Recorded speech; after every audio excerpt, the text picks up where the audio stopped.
I believe the next decade will be about abundant intelligence and abundant energy, making sure that America leads in both of those, that we are able to usher in these dual revolutions. We believe in putting the power of superintelligence in people's hands to direct it towards what they value in their own lives. You'll have robots plus AI, and we'll have, in a benign scenario, universal high income, not just universal basic income, universal high income, meaning anyone can have any products or services that they want. The fourth industrial revolution has come in like a tidal wave. We're talking artificial intelligence, robots, big data, the list goes on. And it's changing the way we work and create opportunity. This despite doom and gloom predictions. I'm going to pick up on this with what we talked about last time, the investments and too much and too big. The second industrial revolution, where America superseded everyone in the world from the very bottom, was driven by railroad investing. Guess what that gave us? 4 crashes, 4 panics, the size of the Great Depression, and it was worth it. It was worth it to supersede the rest of the world, and that's the risk we're taking right now, to stay in control, to be on top, because we must win this AI race. Every single, here, historically, stay with the railroads, I like that. The next one was Henry Ford's assembly line, right? Buggy whip makers were very angry. They were put out of business, but millions of people got jobs and could buy cars and could travel around the country. Every single industrial revolution in this country, because of our free markets and our freedom, has succeeded beyond our wildest dreams, including in our lifetime, the information revolution. Well, you know who was really upset? In the 80s and 90s. You know who was really upset about email? The post office. There you go. And you know who wasn't? Everybody else. There you go. So, I've never seen so much pessimism. I think mostly it comes from the left. Mostly it's the lefty media. We're going to lose jobs. It's going to be a catastrophe. Nonsense. It's going to be fabulous. And it's going to create millions of new jobs and high wages. We were and the problem, entire economy is going to be more regime media productive. 3 years ago. Elon Musk signed on to a letter saying the United States should not pursue development of new large language models. We needed to pause AI development. He signed on to that letter. It was doomsday for the U.S. economy. It was a handout to China, and it was horse manure. But he's changed. He's changed. I know, but the entire regime media at that moment, except for literally, I think I was on Maria's show, losing my mind because it wasn't true.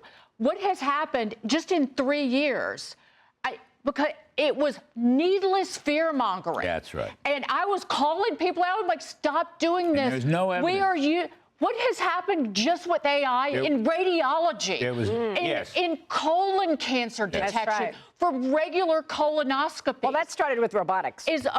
Robotics, which is, automation, robots, but AI-aided software working with doctors. I could go on and on. But the issue. I'm just saying, look, go back to one of the great economists of all time, Joseph Schumpeter, who wrote about gales of creative destruction. The new replace the old. And by the way, there are some transitional problems. I don't disagree with that. Some people will lose in the short run. But in the long run, because we have a free economy, can I just add, look what Trump has done on taxes for individuals and businesses. Love it. He has created phenomenal incentives to take risks. Well, let me underline that. Let me underline that, because the expensing of equipment is so huge. It's this was gets all that money, by the way, was back into this country. I fought so hard years ago in that tax bill to get this expensing, and now it's going to be permanent, not only for machinery and equipment, but for building factories. That's right. Which so then that creates brings up even more jobs. So let's bring it all together, right? Because the big talk now is data center, right? The data center build-out story. That's the central part of all of this. It's going to impact everything. It already impacts the stock market. We talk about energy prices, and I think it actually could dictate national politics, Dagen. All right, so I can break it out in terms of the incredible innovation in the use of AI tools. But the data center spend is a concern for the following reason. During the telecom build-out and the first internet boom and bubble, the telecom companies in laying fiber spent about 1% of GDP. Right now, annually, we're spending, these hyperscalers and these companies are spending at least 2% of GDP. And the bulk of the spend is going into the chips. Those chips only have a lifespan of maybe 3 to 5 years. So that's the concern in terms of the bubble. However, you know what so the fiber that was laid, it was eventually used and activated with Web 2.0.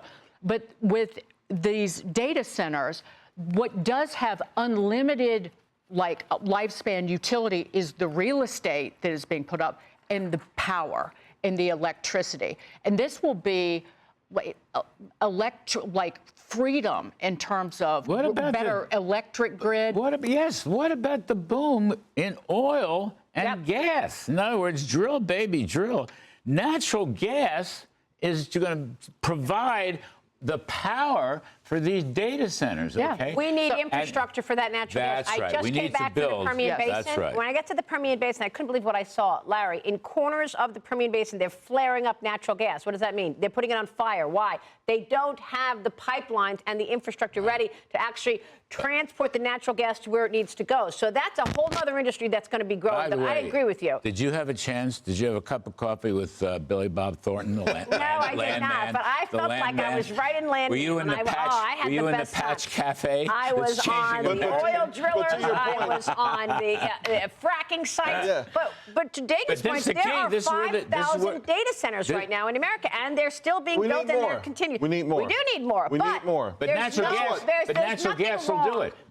That's why they're drilling. There's nothing wrong with asking if we're going to get a return on this, because this is a lot of money, trillions and trillions every year going into data. Again, I no, think, but you have to make the bet. I think you got to make the bet, and I'm in on the bet. I'm betting on it. We have to make the bet because we have to win this war. That's right. It's the same when people say, well, do we have too many jet planes? Do we have too many submarines? Do we have too many nuclear weapons? We never want to find out the hard way if we don't. But let me just say one thing. But low tax. This data center thing is one of these things that's a short-term hit. And if anyone's too focused on that, we always talk about China having a 15-year outlook.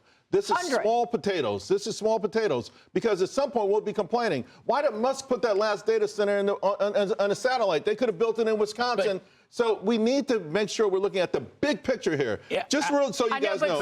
Stock investors don't look at the big picture. Global power demand for the next decade will come more from industry, residential, transportation, commercial services than data centers. The bottom line is that we're going to have the economic growth they're talking about. We can't have it if we can't power it and we can't stay ahead of the rest of the world. Okay, so the only thing I want to add, I agree. I agree with your spirit and I agree with your forecast. I'm just saying what Trump has done is to make taxes so low that people can afford to take the risks, okay?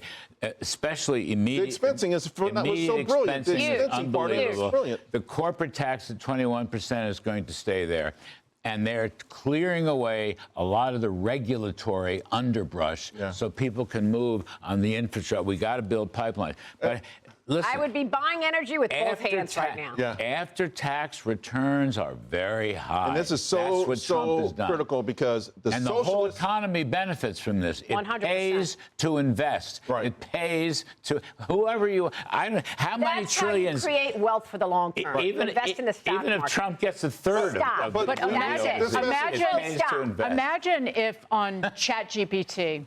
You say, ChatGPT, go find me the best microwave oven. ChatGPT finds it at the manufacturer, who happens to be a manufacturer here in the United States, a new one, because of ChatGPT. And ChatGPT finds the best microwave oven and then goes and buys it for you with your credit card. Yeah. That's possible. But you also have to tell ChatGPT, don't make stuff up. Now you're cooking. Only what's true. No more zero sum.